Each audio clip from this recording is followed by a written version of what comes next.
Hey everybody, thanks for having me today. My name is Mark Shunock. I'm in Las Vegas, Nevada.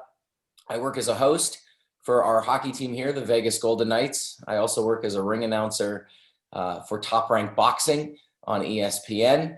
And I run a nonprofit as well in Las Vegas called Monday's Dark. My wife and I run a charity program here that helps a bunch of local charities. And we own and operate a venue that it operates out of called The Space. So I wear a bunch of hats, but I primarily work in sports as a host. That's it. Okay, thanks for coming by. That's it. All right, that's it. So, can you tell the kids a little bit about your background? Because you had a background in sports growing up in Canada, and obviously playing hockey. And what kind of an influence was that like growing up? I grew up in a small town called Sault Ste. Marie, Ontario. It's about 5 hours north of Detroit, Michigan, right on Lake Superior. And like every other kid in Canada, we want to play hockey. And I played as long as I could. I played until I was 19 years old in the Canadian Hockey League, which is a great organization. And then I moved to New York City when I was 19, 20, I think, 96, 97, aging myself. And I spent about 10 years in New York learning all things acting. I went to acting schools and took private lessons from various teachers, learned how to sing a little bit better than I thought I did. And I got lucky. You know, you started auditioning, and the first big show that I booked was The Lion King on Broadway. I don't know if anybody saw that on Broadway, but I was a part of that production for 3 years. I played Timon in The Lion King, so I got to sing Hakuna Matata 8 shows a week. And then I just started traveling all over the country with various shows, working in theater all across the country. I moved to Los Angeles and I did some work in LA. And then a show called Rock of Ages is what brought me to Las Vegas. And I was a part of the Rock of Ages ensemble show at the Venetian here in Vegas. And at first I didn't think I was going to stay here very long. I was like, I'll do 6 months. I'll do the show for a year. And I ended up staying in Vegas. My wife and I have fallen in love with Las Vegas, and we live here now, and we've been here 8 years. And thank you so much for all the philanthropic work that you've done for the community. What's the statistics? You guys have raised over $1 million, right, for local charities here? Yeah, so Monday's Dark is something that my wife and I are very passionate about. It's the best way to describe it. It's a party on a Monday night where I get all of the headliners and entertainers from the Strip here in Las Vegas from the various shows to come together. And we charge $20 to come to the party. And all of that money goes to a different local charity every other week. So we do a party every other Monday. It's $20. And each charity that we partner with, it's different every 2 weeks, receives a check for $10,000 from Monday's Dark. And we've thrown about 130 parties. So 1.3 million raised for 130 different local charities. So it's been kind of neat putting that together, and the entertainment community loves it. All of the actors and performers and singers and dancers, they all want to be a part of it. And when we reach out to get them to help out and perform, they don't hesitate. They say, yeah, I'm in. How can I help? That's absolutely wonderful. And you've done so much for the community in and out of your job. Could you talk a little bit, like obviously growing up, I grew up right next to Canada. I grew up right near you did. And so we always watched the Canadian broadcasting and Don Cherry and all of for those of you who don't know, he was a famous Canadian broadcaster for all the hockey games. Did he have any influence, or any of those broadcasters have any influence on your career? Yeah, I think everybody has an influence on you in some way. You know, everybody has very specific memories from what they enjoy watching. So, you know, you obviously take that with you. I was a big Michael J. Fox fan as a kid growing up. I loved the Back to the Future movies, you know, and it's just he was so iconic as a young Canadian, as someone who was like, wait, I'm just going to drive my car from Vancouver to Los Angeles and give this acting bug a shot. And then Michael J. Fox became Michael J. Fox. But until I was about 19 years old, I really wanted to play hockey, and my life revolved around the sport. There's an old movie called Slapshot with Paul Newman, and that's kind of the life that I led up until that age. You know, I was always on a bus going from city to city playing. And then you just get to a point where you're like, if you want to keep playing, you're going to have to maybe move to Europe or play in a semi-professional league. And that's not something that I wanted to do. And so I pivoted in a different direction and got into theater. and started studying as much as I could, wherever I could, from whoever I could. And this working in sports came full circle when I got to Las Vegas. I was a Broadway performer living in Las Vegas, and then they announced they wanted to start a professional hockey team. And being from Northern Ontario, I really just called the owner. I picked up the phone and I said, "Hey, I'm from Canada. How can I help?" And that was before they were awarded a franchise. And so they started a committee here in Las Vegas that I was a part of called Vegas Wants Hockey. And our job was simply to spread the word about how good a professional franchise would be in the city, how we would benefit from having pro sports in Las Vegas. The Vegas Golden Knights were then born. It's the first professional sports team in Las Vegas. And once they hired an entertainment director for the team, I interviewed for one of the host positions and got the job. And I've been with the franchise for 4 years that they've been in existence. And that job led to other jobs. I'm in front of 18,000 people every game, playing goofy games in the stands or giving away prizes or interviewing players. And Top Rank Boxing is based in Las Vegas as well, which I didn't know. And I got a call out of the blue saying, "Hey, you're that goofy guy from the Vegas Golden Knights hockey games. Why don't you come and work for us too?" And it's hard to say no when people call you and offer you jobs. So I have lots of jobs. And I pivoted out of theater into sports pretty quickly. And I've been enjoying the ride. It's been 4 years with the Golden Knights and 2 years now with Top Rank and ESPN. And what's crazy as somebody from Canada who loves hockey a lot, ESPN and the National Hockey League just did a deal. I don't know if you saw in the news, but ESPN now has the rights to broadcast all of the National Hockey games for the next 7 years. So it's a big TV deal for the National Hockey League. And I'm looking forward to playing a small role in that as well. So it's been a cool journey so far. Well, I think you're going to play a much bigger role than a small role, because anyone who's ever seen a Golden Knights game, they hear you and they see you on TV or in person, and it's pretty incredible. We have some student questions. We don't want to take too much of your time. Do you mind if we jump into those? I want to know where everybody's from. I've got 3 windows of Zoom here. This is fantastic. They're from all over the world. I'm taking it off speaker view, and I'm scrolling through all these pages. I want to put pressure on people. I'm going to call random names. I'm kidding. Just make sure it's first names. We don't use last. But, I'm kidding. I'm not calling. You're good. You're good. I'm seeing all these pages. There's 9 pages on here. It's unbelievable. We like to connect students from all over the world with experts like yourself. So if you know of any other experts that want to connect with students and have an interesting lesson or story, let me know. We have an awesome question from Mev, and she's in Northern Italy. And Mev, you had some great questions. Go ahead and ask Mark. Hi, Mark. Nice to meet you. I would like to know, how much can speaking skill help?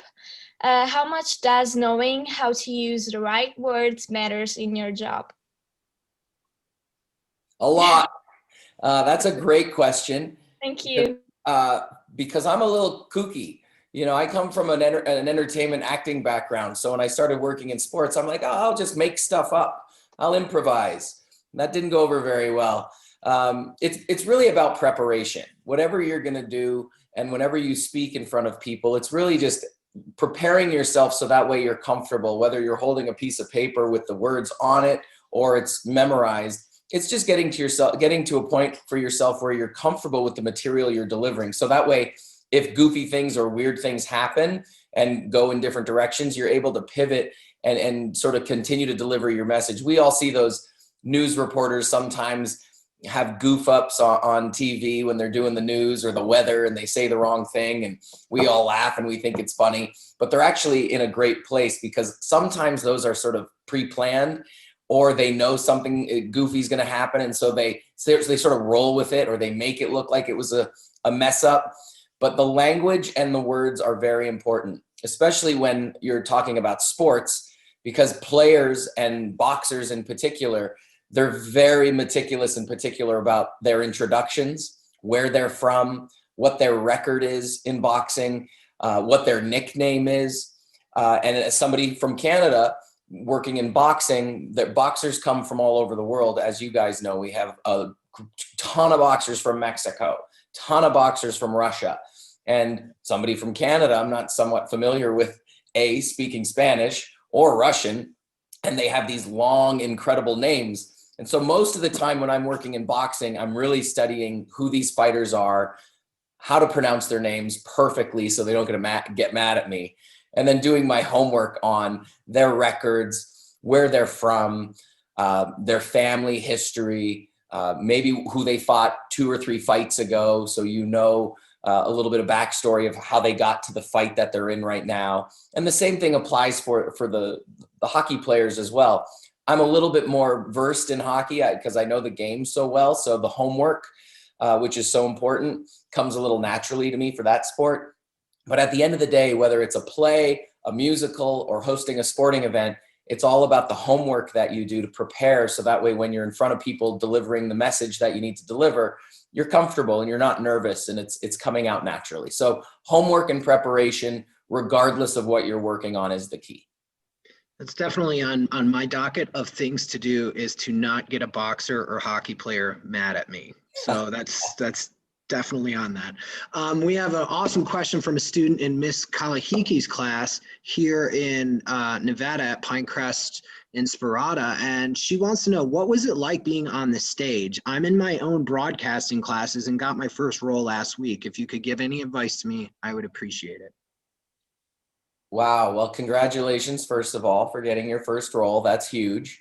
I think how I just answered the last question applies here. I think really enjoy the process. Sometimes we forget about the moment that we're in right now, the rehearsals, the nervous energy, that first day you get your script, day one.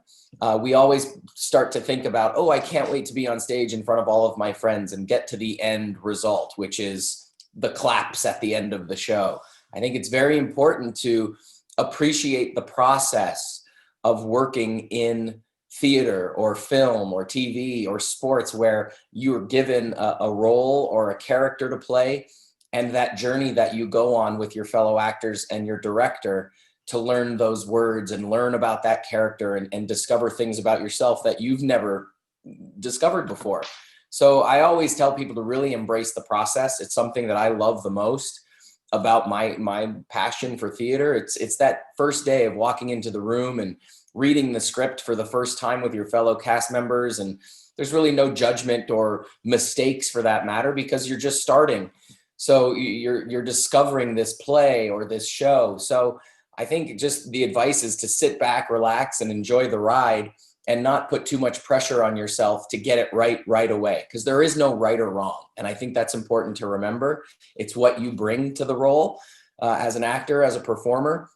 You got the job for a reason. There's something about you that resonates with that character. So discover what that is and enjoy that rehearsal process, because a lot of times we forget about how fun rehearsals can be and discovering new things. So don't worry if you mess up lines. Don't worry if your blocking is not right, you're not in the right spot. You'll get there eventually. And usually when you're discovering things and things go sideways or left or right, like I talked about earlier, that's when you discover some of the really cool stuff within yourself that you can bring to that role. So just enjoy the rehearsal process. That's my advice there, and listen to your director. Solid advice. You really knocked that one out, pun intended.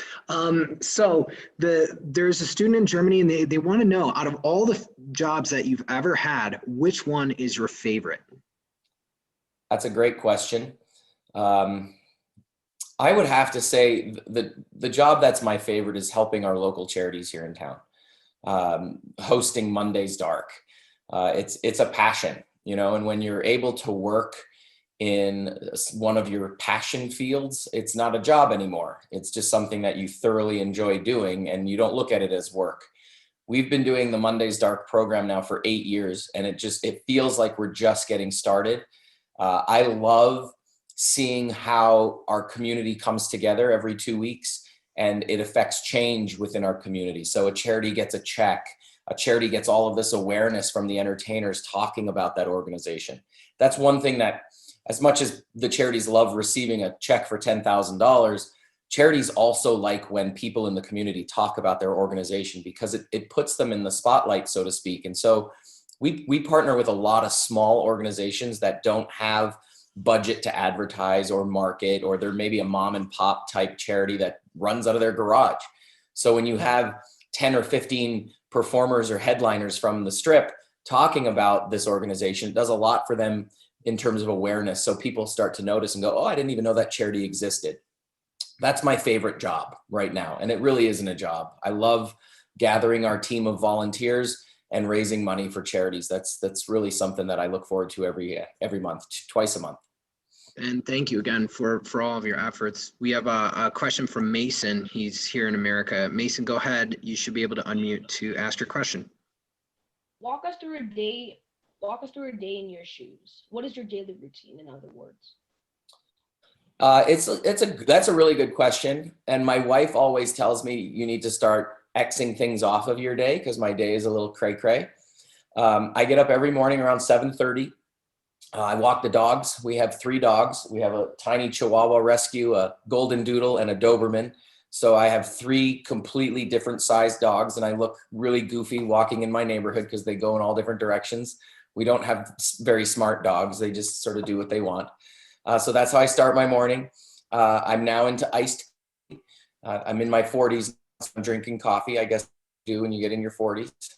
And then the first thing when I get back to the desk is I open my computer and I look at emails from a day ago. So I have a kind of a routine where it usually takes me about a day to respond to email, which I'm sure they're on here just shaking their head. No, that's not good. That's a good one. I just get a bunch of emails from various different places and some stars beside them, so I know the priority. So emails get responded, and then I normally go to the space, which is our venue here in Las Vegas that we operate.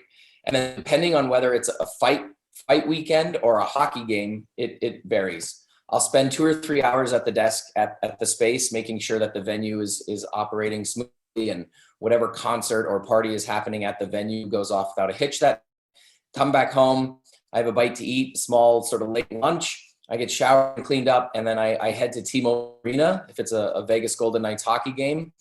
We're usually there about 4 o'clock in the afternoon. If puck drop is at 7, we have a production meeting with our entertainment team. And basically what that means is in our meeting, we do a rundown of what we're going to do that night at the hockey game. For those of you who've been to live sports, you know, sometimes there's fun things on the screen, or there's giveaways in the stands, or they interview players. We basically go through the whole game top to bottom of what's planned. Sometimes, again, those things could change because the game takes you in a certain direction. We could be losing, so we're not going to do celebratory things on the screen, or we could be winning and we're up by a lot, so we'll do more giveaways. So we're always pivoting and shifting. So we have a team meeting, and then there's usually a staff meal right before the game. The doors open to the game at around 6 o'clock, and I'm usually on the mic, on the camera by 6:15, and the game is over about 10. Drop off our stuff. We just have a quick little regroup. I come home, walk the dog sometimes again with my wife, and shut it down. And that's a typical day in a hockey situation. If it's a top-ranked boxing fight weekend, that's a little different because I've got responsibilities Thursday, Friday, and Saturday. Thursday is always our press conference day. So I host the press conference on Thursday with the 2 main fighters. Whoever's in the main event, we'll do a press conference, and 3 of us will sit on stage and we'll just talk to each other. And you guys have seen some pretty crazy stuff that happens at the press conferences. Friday's the weigh-in day. That's where the fighters actually get on the scale and they have to make weight. So we host the weigh-ins on Friday, and then Saturday's night. And the first fight usually starts around 4 o'clock Pacific, and then the main event is around 8 o'clock Pacific. And so boxing is a little bit more, busy because it's 3 days leading up to the fight. And a hockey game for me, I go in day of, and we just drop that puck and we play hockey. So my days are all over the place. One is never the same as the other based on what we happen to be doing that night, whether it's a fight or a hockey game or a charity event. But they usually start and finish the exact same way. I get up, I have a coffee, a little bit of breakfast, spend some time with the dogs and the family, and then I'm at the space, making sure the business is going away, and then I go off to job number 2, 3, or 4. That's pretty much my day. It's a little all over the place, but there is a routine in there, I promise. You must be absolutely incredible with time management. Like that is I've got incredible. a good team. I have a good team that helps. There's a great team that keeps my schedule in check, and that's that you can't do anything alone. And that's another thing to take note of. You really can't do anything alone in this world, and it's okay to ask for help sometimes. And I ask for help a lot. And like I said, I have a great team that supports everything that I do. And I couldn't do what I do without a team. You know, I have 5 or 6 jobs, and I wouldn't be able to do all 5 or 6 if I didn't have a great support team that helps me out and tells me where I need to be. That is awesome. And thank you for fitting us into such an incredibly busy schedule. And before we let you go, as these kids, because this is kind of like a career day event, what kind of advice could you give to all these kids around the world as they go off into the world, whether they want to go into broadcasting or go into professional sports or acting, or even nothing to do with any of that stuff? What kind of advice would you have for them as they kind of figure out what they want to do? Oh man, that's such a loaded question, but it's a great question. Roll with it. And if you really want to do something, do it. I'm the youngest of 5, and my entire sibling clan above me, they're all in business and finance. And when I moved to New York City to become a Broadway performer, it wasn't the easiest decision to make, coming from a pretty strict family with parents who had 4 kids that went on to be successful. And that word success, how you define it, not how anybody else defines it. And I had the love and support of my family, and I know not everybody has that when they make decisions on career choices and things. But at the end of the day, if it's what you really want to do, you'll do it. Just stick to it, stay true to you, and keep following whatever that dream may be. If you want to be a lawyer, you know, study hard, go to school, get that law degree, you can do it. If you want to play hockey, practice every day, practice every day, practice every day. If you want to get into theater, learn, absorb from anybody. What's crazy about the entertainment world is, you know, you could get off a bus and get a job, or you could struggle for 40 years and then get your first job in your 40s or 50s. And we see that happen all the time, where you say, "Ooh, I've never seen that guy before, and he's winning an Oscar and he's 50 years old." But he's been performing and acting his entire life. So regardless of what you want to do, whether it's in broadcasting or become a lawyer, a doctor, a nurse, just do it. Just do it. Tell yourself you're going to do it. Work very hard. Keep your eye on the prize, and don't let anybody get you down. That's the biggest thing. Is sometimes we constantly compare ourselves and our business in our private life to what we see on social media. And what's on social media 99.9% of the time isn't really accurate. And so if there's anything I could leave you with, it's that. Don't compare yourself to anybody, because only you can be you. And what you see on your little screens, on your phones, on your tablets, usually isn't that accurate. And people put an image out there that they want people to see. And we all think, well, that's perfect. That's everything. For me personally, when you look on my social media pages, most of the stuff that I'm talking about is a charity event or somewhere that I've been, or work that I'm doing. I rarely post anything personal or private, and that's for a reason, because nobody needs to know what I do. You guys know, you got a better insight as to my day than most people that follow me on social media. So that's my advice. Just be true to you, have a lot of fun, don't let anybody get you down, and whatever you want to do, you can do it. You can. Nobody's going to stop you, because you're in charge of you.